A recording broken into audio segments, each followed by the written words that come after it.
आप सभी का स्वागत करती हूँ मैं अंजलि पांडे अपने इस चैनल पे जिसका नाम है science and maths for TET. और यहाँ पर हम बीईओ के एग्ज़ाम्स के मैथ्स का जो सिलेबस है उसकी तैयारी करवा रहे हैं। उसके लिए क्रैश कोर्स चल रहा है। हमने पिछले क्लास में मेंस्ट्रुएशन 2D के कुछ टॉपिक्स कवर किए थे और अगर आप उस टॉपिक्स से गो थ्रू नहीं हुए हैं तो मैं इस वीडियो के डिस्क्रिप्शन में उस वीडियो का लिंक डाल दूंगी और आप जाकर पढ़ सकते हैं पिछले टॉपिक जो हमने कवर कराए हैं।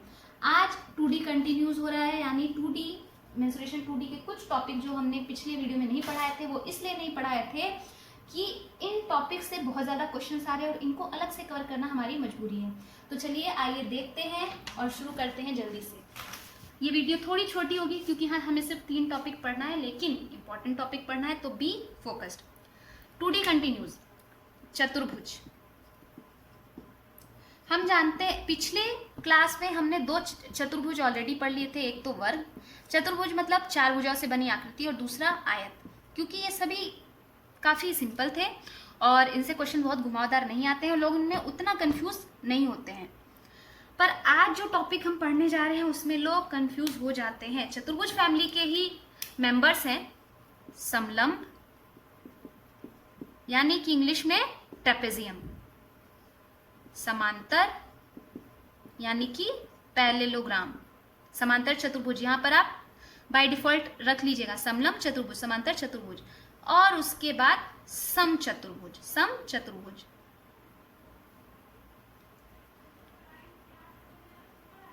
तो चलिए अब हम शुरू करते हैं। सबसे पहले हम देखेंगे समलंब चतुर्भुज को,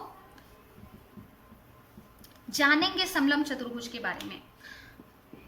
समलंब बहुत ही इजी होता है, इसको इंग्लिश में हम ट्रेपेजियम कहते हैं और इंग्लिश वर्ड्स जरूर याद रखिए आप लोग।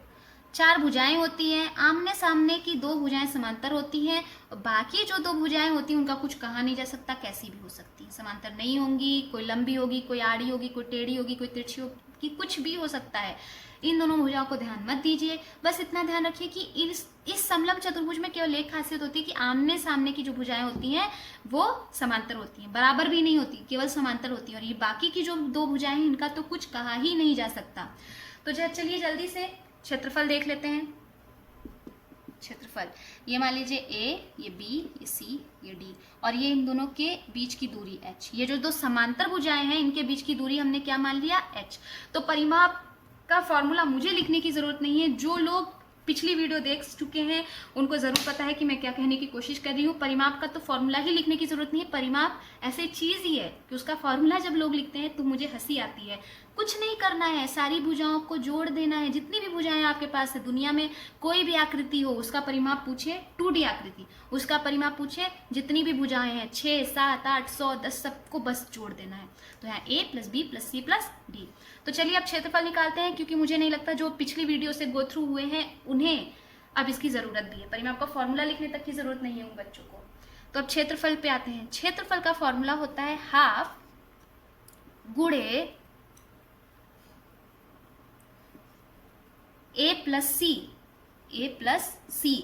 आमने सामने की वो भुजाएं जो समांतर होती हैं, ये दोनों नहीं, जो समांतर नहीं होती वो दोनों भुजाओं का योग नहीं लेना है। वो भुजाएं जो समांतर होती हैं उनका योग गुणे में उन्हीं दोनों समांतर भुजाओं के बीच की दूरी या ऊंचाई, इसे ऊंचाई भी कह सकते हैं, ऊंचाई h।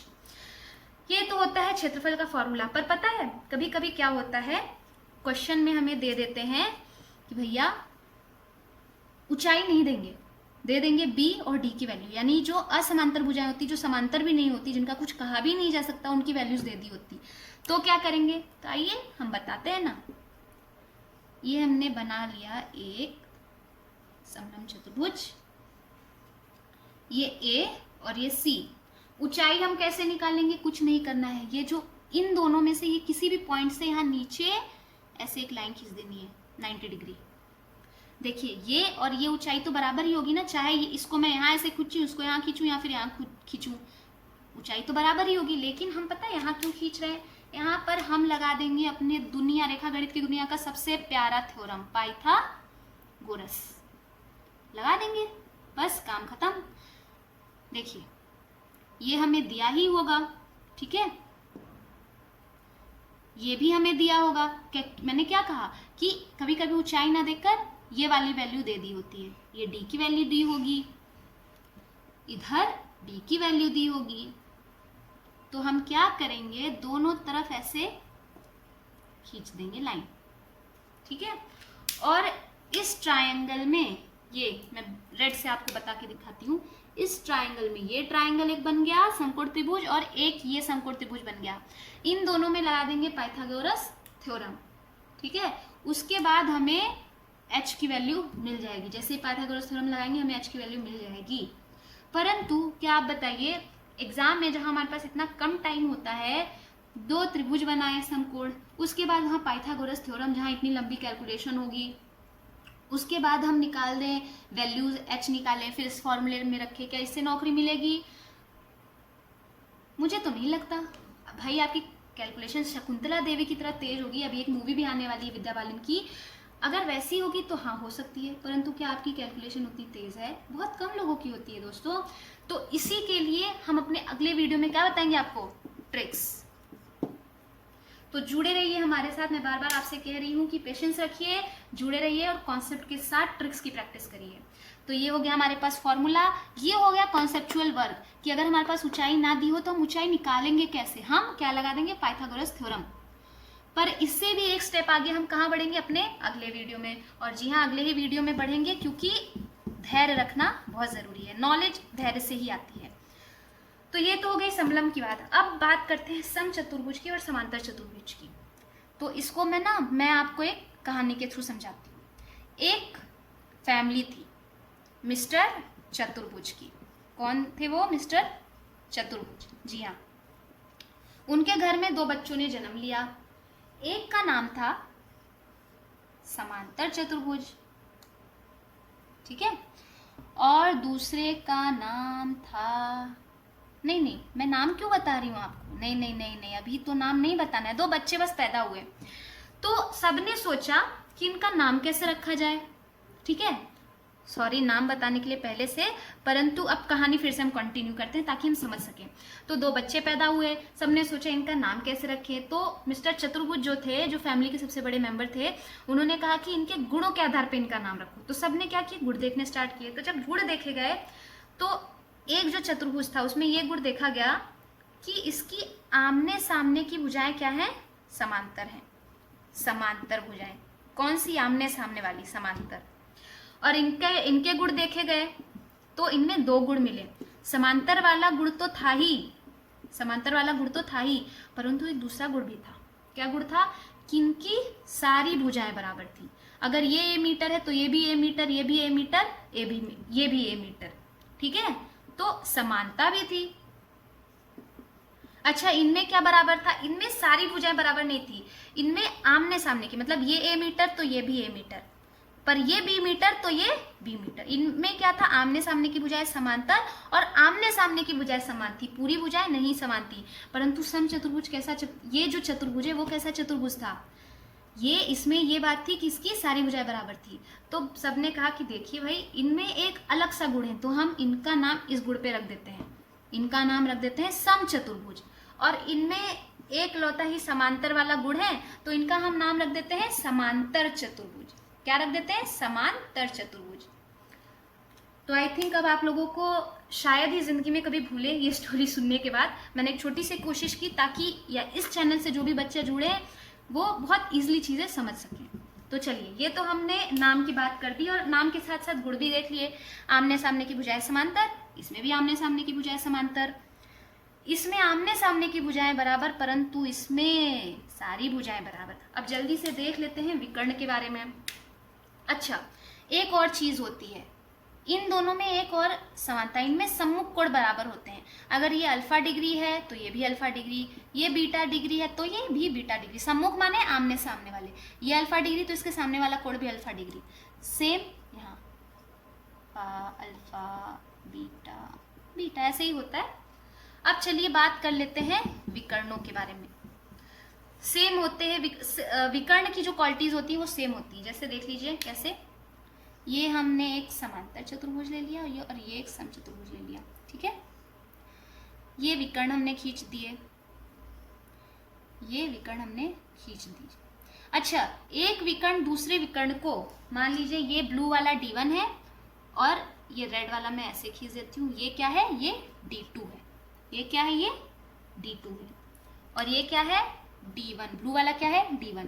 एक विकर्ण दूसरे विकर्ण को जहां कट करता है इस पॉइंट पर, जैसे ये रेड वाला विकर्ण ऐसे आया, इसने इसको कट किया, तो ये D1 को कुछ इस तरीके से कट करेगा कि इसको समद्विभाजित कर देगा, D1/2, ये जो लेंथ है D1/2 हो जाएगी, ये भी क्या हो जाएगी, D1/2। सिमिलरली यहाँ भी होता है, यहाँ भी ये D1/2 हो जाएगा और यहाँ भी क्या हो जाएगा, D1/2। और ये दोनों ये जहाँ कट करेंगे उनके बीच का कोण क्या होगा, 90 डिग्री। अगर आपको इमेज बहुत साफ नहीं दिख रही है तो साफ देखने की जरूरत भी नहीं है, आपको बस ये चीज़ें याद रख लेनी है।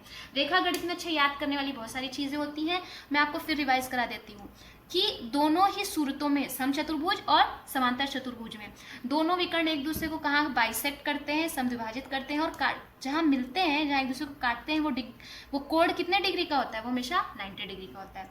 अब जल्दी से देख लेते हैं क्षेत्रफल का फॉर्मूला। सबसे पहले अच्छा परिमाप देख लेते हैं, ए बी, तो इसका परिमाप कितना हो जाएगा, 2a + b। अब इसके क्षेत्रफल का फॉर्मूला देख लेते हैं। क्षेत्रफल का फॉर्मूला हो जाएगा, क्षेत्रफल के फॉर्मूले के लिए मैं एक दूसरी इमेज बना देती हूँ, उसको मैं यहाँ से मिटा ही, रुक जाइए, मैं इसको मिटा देती हूँ और मैं फिर से ड्रॉ कर देती हूँ। ये b हो गया। अब क्षेत्रफल का फॉर्मूला क्या होता है, क्षेत्रफल का फॉर्मूला यहाँ पर हो जाएगा b आधार इंटू में ये h ऊंचाई, और परिमाप का अगर मैं फॉर्मूला लिखूं तो परिमाप क्या होगा, सिंपली ये अगर b है तो ये भी b, ये होगा तो ये भी है, 2a + b। इन सारे भुजाओं को जोड़ देना है और क्षेत्रफल क्या हो जाएगा, b इंटू में ये ऊंचाई h। अच्छा, कभी भी एग्जाम में अगर आपसे बोले इस तरीके से कुछ डायग्राम दिया होगा और ये ऊंचाई दी हो, इस ऊंचाई को कभी मत लीजिएगा। समलंब चतुर्भुज में ये ऊंचाई बराबर होती है, यहाँ पर ये ऊंचाई बराबर इसके नहीं होगी, हमें ये वाली ऊंचाई चाहिए। ये जो पॉइंट यहाँ पर निकला हुआ है, यहाँ से जब हम आधार पे b पे, ये जो नीचे वाली जो भुजा है, इस पर जब लाइन खींचेंगे तो ये जो ऊंचाई होगी हमेशा उसे ही लेना है, ये हमेशा ध्यान रखिए। तो ये हो गई क्षेत्रफल और परिमाप की बात। अब जल्दी से हम बात कर लेते हैं समचतुर्भुज की। समचतुर्भुज, ये D1 एक इसका विकर्ण और ये एक दूसरा विकर्ण, इसकी वैल्यू D2 ले लेते हैं, ठीक है। तो इसका परिमाप तो 4a ही होगा, वर्ग की तरह, क्योंकि इसकी सारी भुजाएं बराबर होती हैं, 4a। और इसके क्षेत्रफल का फॉर्मूला होगा D1 इंटू D2/2, इन दोनों विकर्णों का गुणनफल बटे में 2। अच्छा दोस्तों, कभी कभी क्वेश्चन में क्या होता है कि हमें विकर्ण दिए ही नहीं होते हैं, हमें क्या दिए होते हैं, हमें दी होती है भुजाओं की लंबाई। तो हम क्या करेंगे, हम सीधे सीधे लगा देंगे पाइथागोरस थ्योरम, यहाँ लग रहा है, ये पाइथागोरस थ्योरम लगा देंगे और उसके बाद हम D1 D2 की वैल्यू निकाल लेंगे। परंतु क्या पाइथागोरस थ्योरम लगा के इतनी लंबी कैलकुलेशन करके हम नौकरी पा सकते हैं? नहीं, हम नौकरी किससे पा सकते हैं, ट्रिक्स से। और ये ट्रिक्स मैं आपको तब बताऊंगी जब आप कॉन्सेप्ट तक पहुंच जाएंगे। हमेशा एजुकेशन और सफलता के मामले में एक चीज़ कॉमन होती है, अगर आप अच्छी एजुकेशन लेना चाहते हैं और अच्छी सफलता पाना चाहते हैं तो आपको सीढ़ियाँ चढ़नी होती हैं। अगर आप ये चाहें कि पहली सीढ़ी से डायरेक्ट चौथी सीढ़ी तक पहुँच जाएँ तो आप गिर जाएंगे। तो पहले कॉन्सेप्ट वाली सीढ़ी, फिर ट्रिक्स वाली सीढ़ी और लास्ट में प्रैक्टिस। और उसके बाद कौन सी सीढ़ी है दोस्तों, उसके बाद तो सीढ़ी है जॉब की, सक्सेस की, ठीक है। तो यहाँ पर मैं ये सेशन ख़त्म करती हूँ। आई होप आप सबको ये सेशन बहुत अच्छा लगा होगा। आप सब इन दोनों वीडियो से गो थ्रू हो जाइए और उसके बाद नेक्स्ट वीडियो में हम आपको ट्रिक्स के साथ प्रैक्टिस कराएंगे। आपके सामने क्वेश्चंस होंगे, एक बार हम क्वेश्चन कॉन्सेप्ट के थ्रू कराएंगे और दूसरी बात हम बताएंगे कि ट्रिक्स से कितनी आसानी से क्वेश्चन सॉल्व हो सकते हैं। तो आज मैं विदा लेती हूँ आपसे इस उम्मीद में कि हम कल या परसों जब भी ये वीडियो आएगी हम फिर से मिलेंगे। और तब तक के लिए आप हमारे चैनल को लाइक करिए, सब्सक्राइब करिए, शेयर करिए और कमेंट करिए।